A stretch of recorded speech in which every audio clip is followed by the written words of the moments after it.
बच्चों, हमारा जो सीबीएसई क्लास 10th और 12th का जो बोर्ड का पैटर्न था उसमें बदलाव आया है। बोर्ड का जो पैटर्न है वो 2 बार होगा, 2 बार बोर्ड होगा, 2 सेमेस्टर वाइज आप कह सकते हो। 50% सिलेबस का पहले एग्जाम होगा, 50% सिलेबस का बाद में। ये कोविड-19 की वजह से ऐसा हुआ है। ये सीबीएसई की ऑफिशियल वेबसाइट से सर्कुलर जारी हुआ है जो स्कूल्स के लिए। तो इसमें बताया गया है बच्चों, ये कल की तारीख में सर्कुलर बना है, तो इस पर मैंने आपको थोड़ी इंफॉर्मेशन दी भी थी। अब आप डिटेल में जानना चाह रहे हो तो देखो बच्चों, ये स्पेशल स्कीम है।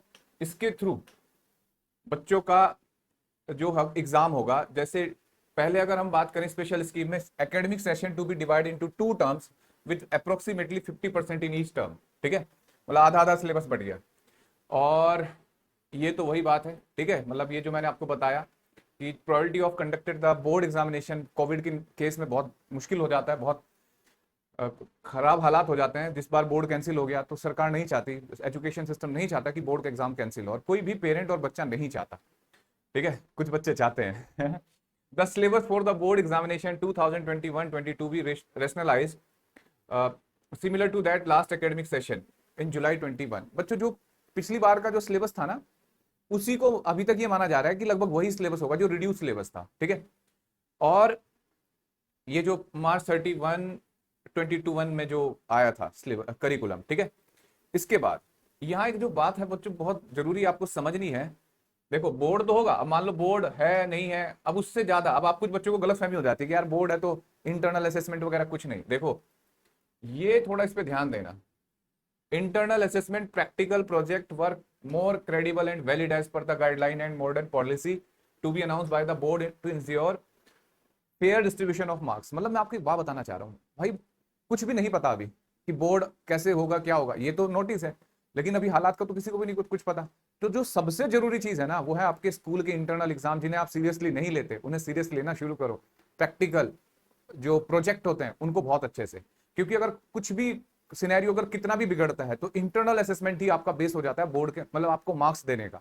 तो उसको गलत, मतलब उस पर उसे थोड़ा मतलब कैजुअल मत लेना बच्चों। ठीक है, अब देखो, अब ये डिटेल ऑफ करिकुलम ट्रांजेक्शन, ये तो भाई वही है 9th-10th का इंटरनल असेसमेंट है ना, 11th-12th का इंटरनल असेसमेंट प्रोजेक्ट, ये यूनिट टेस्ट जो अभी तक होते आए थे वो स्कूल के लिए इंफॉर्मेशन है, वो तो चलो आपको पता है। ठीक है, इंटरनल असेसमेंट मैंने आपको बता दिया, समझ लेना है। अब आपको जो सबसे जरूरी चीज है वो अब ये बताने जा रहा हूं बच्चों में।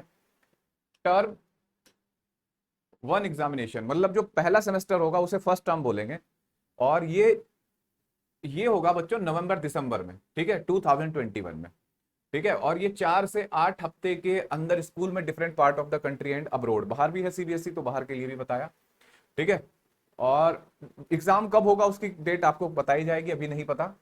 अब ये जो पहला टर्म होगा 50% सिलेबस आएगा इसमें, इसका फॉर्मेट क्या होगा, मल्टीपल चॉइस क्वेश्चन। ठीक है, और केस बेस्ड एमसीक्यू और MCQ on assertion reason type. ठीक है, मतलब ये क्या होता है केस बेस्ड, मतलब जैसे स्टडी केस होता है ना, आपको पहले कॉलम दिया जाएगा, पैरा दिया जाएगा, उस पैरा से आपको ऑब्जेक्टिव क्वेश्चन लिखने होते हैं। ठीक है, उससे छाट के, कई बार आपको केस स्टडी के क्वेश्चन कर चुके हो आप, उसमें सब्जेक्टिव होते थे, यहाँ ऑब्जेक्टिव भी हो सकते हैं। और दूसरा assertion reason objective, assertion reason की हमने प्रैक्टिस बहुत करा रखी है, और उसके लिए आप असाइनमेंट मैंने आप बना रखे हैं, वो आप देख सकते हो। ठीक है, अब ये ड्यूरेशन ऑफ टेस्ट होगा 90 minute and it will be cover only the term 1, only 50% of the entire syllabus जो आपको बताया।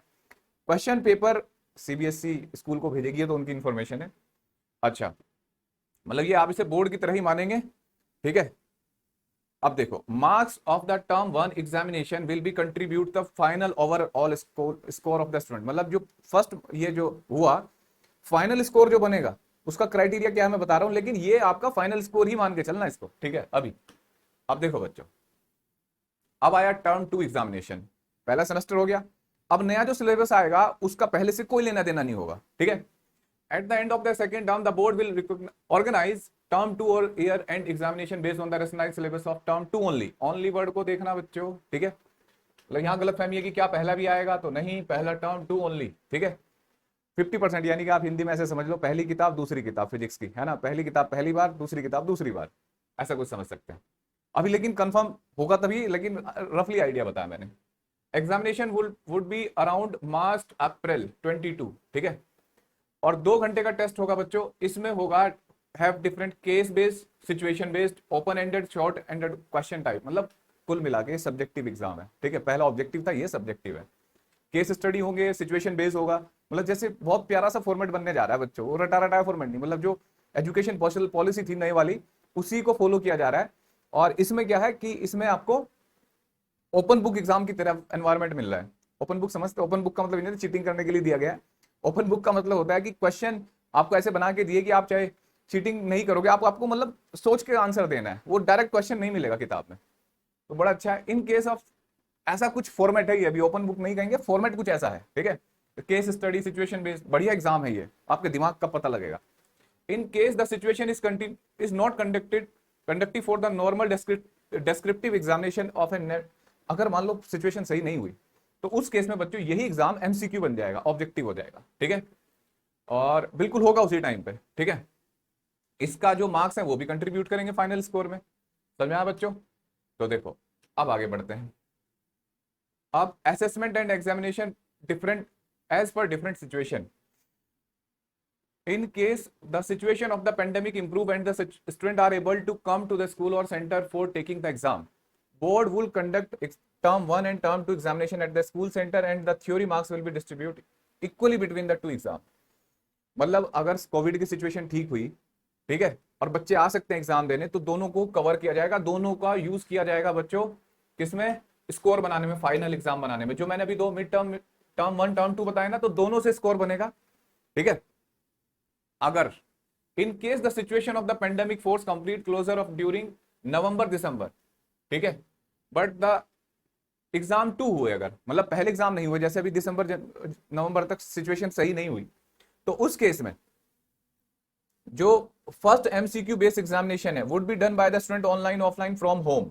इन this case the weightage of this exam for the final score would be reduced and weightage of the second exam will be increase as for declaration of the final result. मतलब पहला नहीं, वो पहले की situation बन नहीं पा रही है, दूसरा हो सकता है, तो उस केस में पहला आपके घर से दोगे, आप तो घर से दोगे तो भाई उसका तो वेटेज कम होनी चाहिए, वो प्रॉपर बोर्ड तो नहीं हुआ, तो उस केस में इसकी रिड्यूस कर दी जाएगी वेटेज। अब कितनी होगी वो बाद में डिसाइड होगा, ठीक है।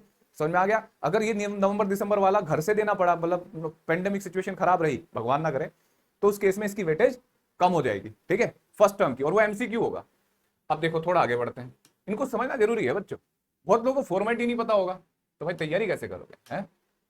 अब देखो, in case the situation of the pandemic force complete closure of the during school March April but term exam are held at the school और सेंटर। मतलब पहला एग्जाम तरीके से हो गया, अच्छा बीत गया, लेकिन सेकंड 2 के टाइम भाई सिचुएशन बिगड़ गई, जैसे थर्ड वेव जो बता रहे हैं, भगवान ना करे आए वो, तो उस केस में अब देखो क्या हो, result would be based on the performance of the student on the term 1 MCQ based on the examination and internal assessment, ठीक है।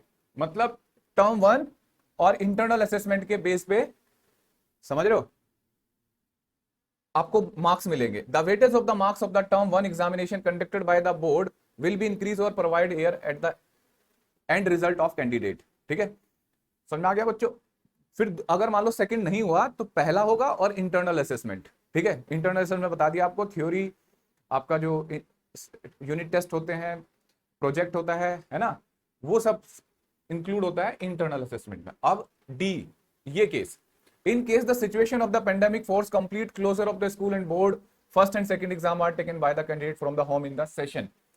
बच्चों मतलब भगवान ना करे ये सिचुएशन हो, है ना, नहीं तो दुनिया तबाह हो जाएगी, कि दोनों ही एग्जाम नहीं हुए और दोनों एग्जाम बोर्ड मतलब स्कूल जाके नहीं हुए, आपके घर से बैठ के हुए, उस केस में क्या होगा? Result would be computed on the basis of the internal assessment, practical, project work and theory marks of the term 1 2 taken by the.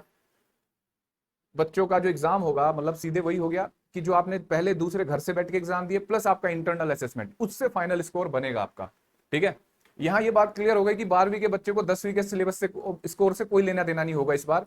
इस बार जो 12th का बनेगा वो 12th के ही असेसमेंट से बनेगा, 10th का बनेगा 10th के ही असेसमेंट से बनेगा। जैसे इस बार क्या हुआ था, 30-30-40 रूल चला था, तो वो इस बार नहीं चलेगा। तो बहुत अच्छा स्टेप है मेरे हिसाब से। आपके अकॉर्डिंग ये स्टेप कैसा है तो कमेंट बॉक्स में बता सकते हैं, और कमेंट ऐसे ना करें कि जो आपके मम्मी पापा या किसी भी बच्चे के पेरेंट्स ना पढ़ पाए, ठीक है। गुड लक बच्चों, थैंक यू बच्चों।